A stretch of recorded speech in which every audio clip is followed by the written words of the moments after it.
Alright, today we're talking about sex with herpes. Don't get it twisted, mister. I still want you to kiss her. Herpes or not, this is your shot. Should be your sin to miss her. That glitter pussy, had me for dinner pussy. I am the prize, I've been the prize. I ain't gon' hide, I am divine, I am a light. I touch souls and change lives on different heights. And if you scared, I ain't got time, just take a hike. Herpes goddess on the track, I ain't gon' bite.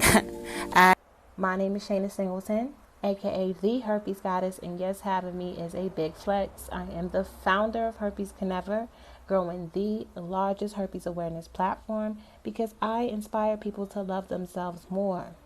At Herpes Can Never, we provide the herpes community support, a community, education, awareness to break the stigma, and tons of resources just for you.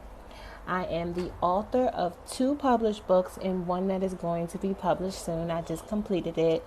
The first book is You Don't Love Yourself, Trigger Warning. It is not your herpes. It is your journal to help you break through the stigma for yourself. I am also the author of an ebook titled Bring Your Pussy to the Table, a guide to disclosure, where pussy is an acronym. P stands for positivity, U stands for understanding, S is set the mood, the second S is the sex talk, and Y is your story. You can find the links to everything that I'm talking about in my bio. I also have my own YouTube channel where you'll find over 200 videos about herpes. I have a series on there titled STD Anonymous, where people email me their stories for me to tell the world. I also have a series called titled Our Stories, Life with an STD, where I am interviewing people live about their stories and their journeys with herpes or HIV. So welcome to the live. We're talking about sex with herpes. Before we really get into it, I want you all to have an understanding about on how herpes works, right? It's a skin-to-skin contact virus, so you have to come in contact with where the virus has entered someone's body. Example, I experience my herpes outbreaks on my genitals, right side towards the bottom. It's the only place I ever get outbreaks, and I get them there all the time. So someone would have to come in contact with that area of my body to get herpes from me, okay? Now, you are the most contagious during viral shedding and during outbreaks. Outbreaks is an indication that you're going through viral shedding. And prodrome symptoms is an indication that you're going through viral shedding. All right. Also, herpes is an immunal virus. So when our immune system shuts down, we're more susceptible to herpes outbreaks. Okay. So if we keep our immune system up, the less herpes outbreaks we will experience. Stress will lower your immune system. Lack of sleep will lower your immune system. Dehydration will lower your immune system. A poor diet will lower your immune system. So, herpes has taught me a lot about myself and my body and my immune system. It's truly been a blessing. So let's talk about sex. Protected sex, right? Condoms only lessen your chances of contracting the virus by 50%? And it's only 50% because just because you're wearing a condom doesn't mean that that condom is covering the area that person has herpes. For example, if I had a penis and I wear a condom, but I experience my herpes outbreaks above my penis, and then I spread it to my girlfriend, and I was doing back shots, and now she has herpes at the top of her butt crack. Okay, just an example. They wore a condom, they protected themselves, but yet the partner still got herpes from their partner because the condom didn't cover the area where the outbreak site was at. Okay, now me having herpes on my genital doesn't mean that I can touch you and you'll get herpes. It doesn't work that way. Again, you have to come in contact with my outbreak site. Let's talk about suppression medication. Suppression medication only lowers your chances by 48%. It is something to heighten, to protect yourself and to protect your partner. But again, you just taking medication is not going to protect your partner from getting herpes from you, all right?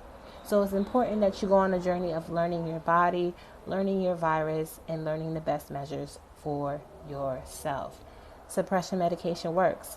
I personally do not take any suppression medication because I don't want to be a pill popper for the rest of my life. I love my kidneys, I love my liver, and I am just the holistic way. But truth be told, not everyone's willing to learn their body. Not everyone's willing to change their lifestyle. Not everyone's willing to take the natural approach. So suppression medication will be for you. There should be no in between. There should be no way that you're not doing the natural way and you haven't taken that time to learn yourself and the virus and you're not taking the suppression medication. You either taking the suppression medication or you did what you needed to do not to take the suppression medication. What are some natural tips? That's a great question. To not go off topic, you can find the Herpes Diet and Remedies Workshop link in my bio. Okay, moving forward. So, protected sex with herpes. You always want to cover your outbreak site. All right? Suppression medication works. During oral sex, you can do dental dams. All right? If you don't know what dental dams is, I'm going to tell you to go Google it.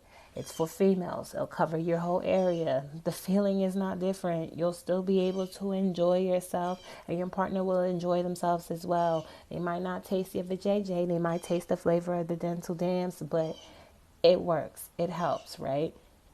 Now, people always say, unprotected sex. Can I still get head? Can I still have unprotected sex? Yes. You need to understand first, and your partner also needs to understand that there's always a chance they can catch herpes from you. Period. That understanding, the communication of that needs to be had, and they need to understand that, and you need to make sure that they understand that, all right? There's always going to be a possibility that your partner can get herpes from you. But it's not guaranteed, okay? There's plenty of people within our community that have been in decade-long relationship where their partner still doesn't have herpes, but it's because they have knowledge of their bodies and their viruses, okay? So once your partner has their understanding, there are measures you can take to prevent transmission to your partner. But once again, your partner needs to have an understanding that there's always going to be a chance. I need y'all to tap the screen for me if you want me to keep going. I see 79 people on the live. Please tap the screen for me. Thank you. Only one person going to tap? That's crazy. Let me just log off then if y'all want to learn. There we go. There we go. All right. Okay.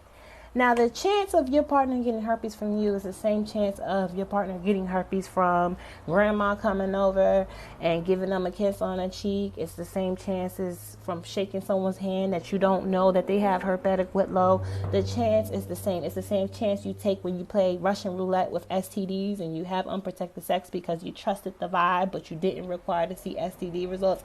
It's the same chance. That's the understanding that your partner needs to have. Now, moving forward, you must be able to communicate your prodrome symptoms. When you are experiencing prodrome symptoms, you want to refrain from having any type of intercourse, protected or unprotected, when prodrome symptoms appear. You must refrain from sex during outbreaks. You're not having sex during outbreaks, point blank, period. I mean, you can, but you shouldn't if you're trying to prevent, passing on the virus. Like, say, for example, me, I have genital herpes, right? If I'm having genital herpes, but I still want to be intimate with my partners, there's other ways that I can have sex to be intimate with my partner. I just can't have it vaginally today because I'm having an outbreak, okay? So that leads to number 3, being open-minded about sex and sexual practices. Sex is not just penetration from penis to vagina. Sex can be way more than that. It can be a whole spiritual experience. So be open-minded to the different ways you can have sex with your partners when there's times when you can't have penetrative sex because of an outbreak or because of prodrome symptoms. 3, know your triggers. Your partner must be able to communicate your triggers you must be able to communicate your triggers to your partner, and your partner should know your triggers so that you guys can avoid triggering on an outbreak. Okay? What's next? Did prodrome symptoms. Oh, Refrain from sex when your immune system is low. Okay, like I said, herpes, immunovirus, right? When our immune system shuts down, we can get a herpes outbreak. Okay, we're more likely to get a herpes outbreak. So you want to keep your immune system up. If you feel sniffling coming on, runny nose, headache, fever, cold, even if you don't have a herpes outbreak, refrain from having sex. Refrain from it. Okay? Can you tell what triggers are? Like example of those triggers, please. Yes, I give a list of examples in the prodrome symptoms and triggers workshop. You can find a link for that in my bio. Triggers are going to be different per person. My triggers may not necessarily be your triggers.